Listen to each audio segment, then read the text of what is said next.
ഈ Bangalore royal Challengers മാനേജ്മെൻറ്റിനെ കുറിച്ച് പറയണമല്ലോ. ഒരുപക്ഷെ ലോക ക്രിക്കറ്റിൽ ഏറ്റവും മികച്ച 2020 താരങ്ങൾ കളിച്ചിട്ടുള്ള ടീം ബാംഗ്ലൂർ റോയൽ ചലഞ്ചേഴ്സ് ആണെന്ന് പറയാം. നേരത്തെ നമ്മൾ പറഞ്ഞു ഡി വില്ലിയേഴ്സ് ആകട്ടെ, ക്രിസ് ഗെയിൽ ആകട്ടെ, വാട്സൺ ആകട്ടെ, അങ്ങനെ ഒരുപക്ഷെ ബാംഗ്ലൂർ റോയൽ ചലഞ്ചേഴ്സ് ഒരു സമയത്തൊരു വേൾഡ് 11 ആയിരുന്നു 2020-ൽ. പക്ഷേ അവർക്കത് നേടാനായില്ല. കിരീടം എന്ന സ്വപ്നം ബാക്കിയായി. ഈ മാനേജ്മെൻറ്റ് തരുന്ന പിന്തുണ എന്താണ്? കളിക്കുമ്പോഴും എനിക്കിപ്പോൾ RCBയുടെ മാനേജ്മെന്റിനെ പറ്റി പറഞ്ഞേ പറ്റുള്ളൂ. കാരണം അത്രയ്ക്ക് നമ്മളെല്ലാം എന്താ പറയുക, ഒരു ഫാമിലിയെ പോലെയാണ് ട്രീറ്റ് ചെയ്യുന്നത്. എൻ്റെ ഒരു ചെറിയൊരു അനുഭവം ഞാൻ പറയാം. എൻ്റെ ചിന്നസ്വാമി സ്റ്റേഡിയത്തിൽ ഞങ്ങളുടെ ഫസ്റ്റ് മാച്ച് ലാസ്റ്റ് ഇയറിൽ UP വാറിയേഴ്സിനെതിരെ ഞാൻ 5 വിക്കറ്റ് എടുത്തപ്പോൾ ഞാനിങ്ങനെ ഫുഡ് കഴിക്കുമായിരുന്നു. അപ്പൊ മാനേജ്മെന്റിലുള്ള നമ്മുടെ ഓണേഴ്സ്, പാർത്ത് സാർ, അവരെല്ലാവരും വന്ന് എൻ്റെ കൂടെ, ഞാൻ തറയിരിക്കുമായിരുന്നു, അവരോട് എൻ്റെ കൂടെ വന്നിരുന്ന് എൻ്റെ അടുത്ത് അന്വേഷണങ്ങളൊക്കെ അറിയിച്ചു. അങ്ങനെ നമ്മുടെ ഒരു ഫാമിലി പോലെയാണ്. ഇപ്പൊ രാജേഷ് മേനോൻ സാർ ആണെങ്കിലും പിന്നെ മെൻ ടീമും അവരും നമ്മളെ ഭയങ്കരമായിട്ട് സപ്പോർട്ട് ചെയ്യുന്നുണ്ട്. ഇപ്പൊ ഒരു മാനേജ്മെന്റിനെ നമ്മൾ എന്താ പറയാ, അവര് നമ്മളെ പ്ലെയേഴ്സിനെല്ലാം ഒരു ഫാമിലി പോലെയാണ്. അത് പറയുമ്പോൾ ഞാൻ അവരുടെ ഒരു സ്കൗട്ടിംഗ് സിസ്റ്റത്തിന് ഞാൻ അത് മെൻഷൻ ചെയ്തേ പറ്റുള്ളൂ. സ്പെഷ്യലി നമ്മുടെ മാലോലൻ രംഗരാജൻ, സ്കൗട്ട് ഹെഡ്, ഞങ്ങളുടെ വിമൻ ടീമിന്റെ കോച്ചാണ്. അപ്പൊ അദ്ദേഹത്തിന്റെ ഒരു മൈൻഡ്, ഒരു ഷാർപ്പ് മൈൻഡ് ഈ ഒരു ടീം സെലക്ഷനിലാണെങ്കിലും സ്കൗട്ടിംഗ് സിസ്റ്റത്തിലാണെങ്കിലും ഡൊമസ്റ്റിക് പ്ലെയേഴ്സിനെ സ്പെഷ്യലി കണ്ടുപിടിച്ച് ടീമിൽ കൊണ്ടുവരുന്നതിലുള്ള ആ ഒരു ഷാർപ്പ് മൈൻഡ് ഈ ഒരു ടീമിൽ ഉണ്ടായിട്ടുണ്ട്. അപ്പൊ അവരെയൊക്കെ എനിക്ക് മെൻഷൻ ചെയ്തേ പറ്റുള്ളൂ. അത്രയ്ക്ക് നമ്മുടെ പ്ലെയേഴ്സിനെ എല്ലാം ഒറ്റക്കെട്ടായിട്ട് അത്രയ്ക്ക് ഇമ്പോർട്ടൻസ് തന്നാണ് എല്ലാ പ്ലെയേഴ്സിനെയും കൊണ്ടുപോകുന്നത്.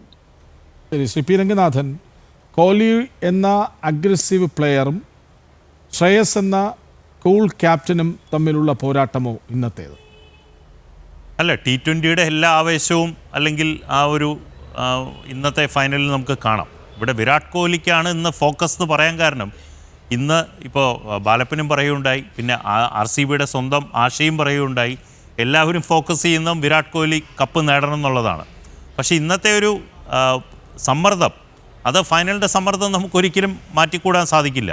അത് മാത്രമല്ല RCBയുടെ ഇതുവരെയുള്ള പെർഫോമൻസ്, അവർ വളരെ മികച്ച രീതിയിൽ പെർഫോം ചെയ്തു. പക്ഷേ ഇന്ന് ടോസ് ഒരു നിർണായക ഘടകമാണ്. ഇന്ന് ടോസ് പഞ്ചാബ് നേടിയിരിക്കുന്നു, RCBനെ ബാറ്റിങ്ങിന് വിട്ടിരിക്കുന്നു. ഇനിയാണ് ബാറ്റർമാരുടെ ഒരു പെർഫോമൻസ് മികവ് പുറത്തെടുത്ത് ഒരു വലിയ സ്കോറ് പടുത്തുയർത്താനായിട്ട് RCB ശ്രമിക്കേണ്ടത്.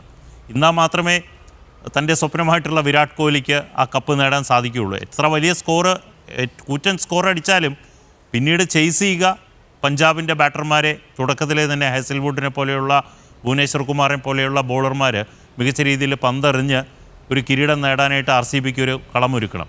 പക്ഷേ സമ്മർദ്ദവും, അത് മാത്രമല്ല ഇന്ന് നല്ലൊരു T20 ഫൈനൽ, ഏത് ടീം ജയിച്ചാലും ആ ടീമിന് തുല്യ പ്രാധാന്യം.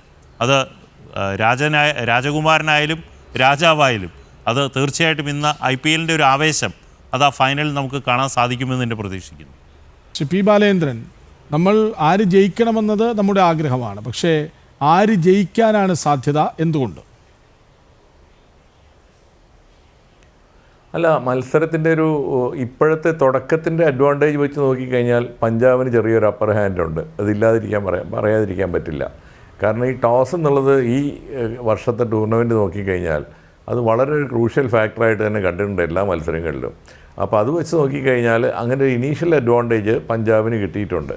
ഇനി ആ ഇനീഷ്യൽ അഡ്വാൻറ്റേജിനെ നല്ലിഫൈ ചെയ്യാനുള്ള പെർഫോമൻസ് RCBയുടെ ഭാഗത്ത് നിന്ന് വരേണ്ടതുണ്ട്. അത് വരാനുള്ള കേപ്പബിലിറ്റി അവർക്കുണ്ട്. അത് ചെയ്യുമോ എന്നുള്ളത് കണ്ടറിയാം. കാരണം RCBയെ നമ്മൾ സൗത്ത് ആഫ്രിക്കൻ ടീമിൻ്റെ പറയണ പോലെയാണ്, നല്ല ടീമാണ്, പക്ഷേ അവർക്ക് ജയിക്കാൻ പറ്റില്ല എന്ന് പറയാറുണ്ട് സൗത്ത് ആഫ്രിക്കയുടെ ഒരു ചരിത്രം വെച്ച് നോക്കിയാൽ. ആ ഒരു നിലയിലാണ് ശരിക്കും ഇപ്പോൾ RCBയെ നമ്മൾ ഇതുവരെ പറഞ്ഞുകൊണ്ടിരിക്കുന്നത്. അത് നമ്മളെക്കൊണ്ട് മാറ്റി പറയിപ്പിക്കാൻ RCBക്ക് സാധിക്കട്ടെ എന്ന് ഞാൻ ആഗ്രഹിക്കുന്നു. ശരി, ശോഭന, ബാംഗ്ലൂർ ജയിക്കണമെന്നാണ് ആഗ്രഹം, അത് കാണാനിരിക്കുന്നതേ ഉള്ളൂ. എങ്കിലും പഞ്ചാബിനെ നമുക്ക് പെട്ടെന്ന് തള്ളിക്കളയാനാകും? ഒരിക്കലും ഇല്ല. കാരണം ഒരു യങ് സൈഡിനെ ഫൈനൽ വരെ കൊണ്ടുവരിക എന്ന് പറയുന്നത് അതൊരു ചെറിയ കാര്യമില്ല. IPL പോലുള്ള ലോകത്തിലെ തന്നെ ബെസ്റ്റ് ലീഗാണ് IPL. അപ്പൊ ആ ലീഗിൽ ഒരു ഫൈനലിൽ കൊണ്ടുവരിക എന്ന് പറഞ്ഞാൽ ആ ശ്രേയസ് അയ്യർ എന്ന് പറയുന്ന ഒരു ക്യാപ്റ്റന്റെ കഴിവും പിന്നെ ആ മാനേജ്മെന്റ് പ്ലെയേഴ്സിന്റെ ഒക്കെ. അതുകൊണ്ട് തന്നെ നമുക്ക് ഒരിക്കലും എഴുതിത്തള്ളാൻ പറ്റില്ല. പഞ്ചാബ് ഇപ്പൊ ഒരു ടോസ് കഴിഞ്ഞതിന് ശേഷം ചെറിയൊരു അഡ്വാൻറ്റേജ് പഞ്ചാബിനുണ്ട്.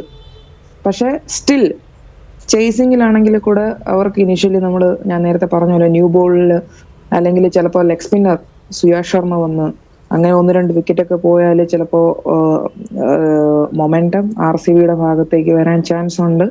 അപ്പോൾ ഒരു ഹൈ സ്കോറിംഗ് ഗെയിം തന്നെ ഞാൻ എക്സ്പെക്ട് ചെയ്യുന്നു.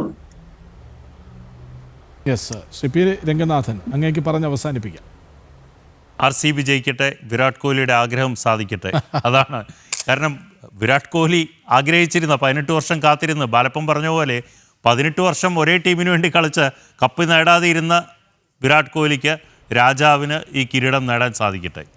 പക്ഷെ അതുകൊണ്ടൊന്നും ശ്രേയസിൻ്റെ ശോഭ കുറയില്ല. കാരണം കഴിഞ്ഞ ഒരൊറ്റ ഇന്നിങ്സ് മതി. കോഹ്ലിയോളം തലപ്പൊക്കത്തിൽ ക്യാപ്റ്റനായി ശ്രേയസും നിൽപ്പുണ്ട്. പക്ഷേ വിരാട് കോഹ്ലിയെ നമുക്ക് എഴുതിത്തള്ളാനാവില്ല. സച്ചിന് വേണ്ടി നമ്മൾ എത്രമാത്രം ഒരു ലോകകപ്പ് ആഗ്രഹിച്ചുവോ അത്രത്തോളം ഇപ്പോൾ ആരാധകരല്ലാത്തവരും ആഗ്രഹിക്കുന്നുണ്ട്. ആ 18-ാം നമ്പറുകാരൻ 18-ാം സീസണിൽ കപ്പുയർത്തട്ടെ, മധുര 18 തുടരട്ടെ എന്ന് ആഗ്രഹിക്കുന്നവരാണ് അധികവും.